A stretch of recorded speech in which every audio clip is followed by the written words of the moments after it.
ಕಳೆದ 9 ಬಜೆಟ್ ಇರುವಂಥದ್ದು ಆಸ್ಪಾದ ಎಲ್ಲ 12 ಬಜೆಟ್ ಸ್ವಲ್ಪ ಭಿನ್ನವಾಗಿ ಆಲೋಚನೆ ಮಾಡಿಕೊಂಡು ಇದನ್ನು ಸಮಾಜಕ್ಕೆ ಕೊಡ್ತಾ ಬಂದಿದೆ. ಕೇಂದ್ರ ಬಜೆಟ್ 2047ರ ಮೋದಿ ಕನಸಿನ ವಿಕಸಿತ ಭಾರತದತ್ತ ಇಟ್ಟಿರುವ ದೃಢ ಹೆಜ್ಜೆ. ಕ್ಯಾಪ್ಟನ್ ಗಣೇಶ್ ಕಾರ್ಣಿಕ್.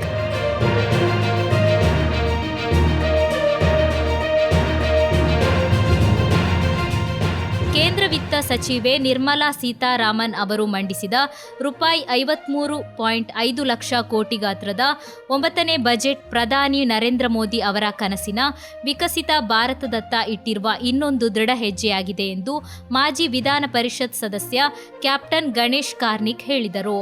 ಕೇಂದ್ರ ಬಜೆಟ್ 2026ರ ಕುರಿತು ಬಿಜೆಪಿ ಉಡುಪಿ ಜಿಲ್ಲಾ ಕಚೇರಿಯಲ್ಲಿ ನಡೆದ ಸುದ್ದಿಗೋಷ್ಠಿಯನ್ನು ಉದ್ದೇಶಿಸಿ ಮಾತನಾಡಿದರು. ಜಗತ್ತು ಆರ್ಥಿಕ ಅನಿಶ್ಚಿತತೆಯ ತಲ್ಲಣಗಳಲ್ಲಿ ಮುಳುಗಿರುವ ಈ ಸಂದರ್ಭದಲ್ಲಿ ದೇಶದ ಜನತೆಯ ಮನಸ್ಸಿನಲ್ಲಿ ಆರ್ಥಿಕ ವಿಶ್ವಾಸ ತುಂಬಿರುವ ಸ್ವಾಗತಾರ್ಹ ಬಜೆಟ್ ಇದಾಗಿದೆ. ದೀರ್ಘಕಾಲೀನ ಆರ್ಥಿಕ ಗುರಿಯನ್ನು ಮುಟ್ಟಲು ಅಗತ್ಯವಿರುವ ಅಲ್ಪಕಾಲೀನ ಯೋಜನೆಗಳೊಂದಿಗೆ ಸಮದೃಷ್ಟಿಯ ಸಂತುಲಿತ ಬಜೆಟ್.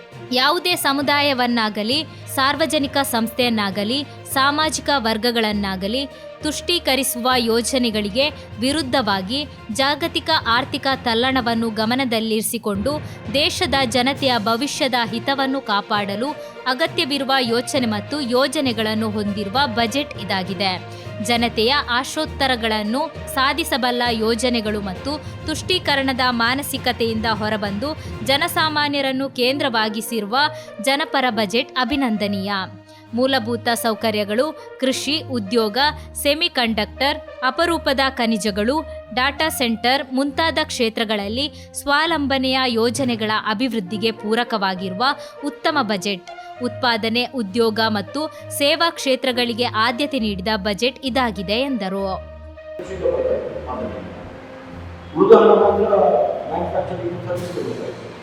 ಇದು 33% ಎಲ್ಲ ಆರ್ಥಿಕ ಶಕ್ತಿಗಳ ಆಲೋಚನೆ. ಆದರೆ ಇವತ್ತು ನಾರ್ತ್ ಇವತ್ತು 50-52% ಸೇವಾ ಕ್ಷೇತ್ರದಲ್ಲಿ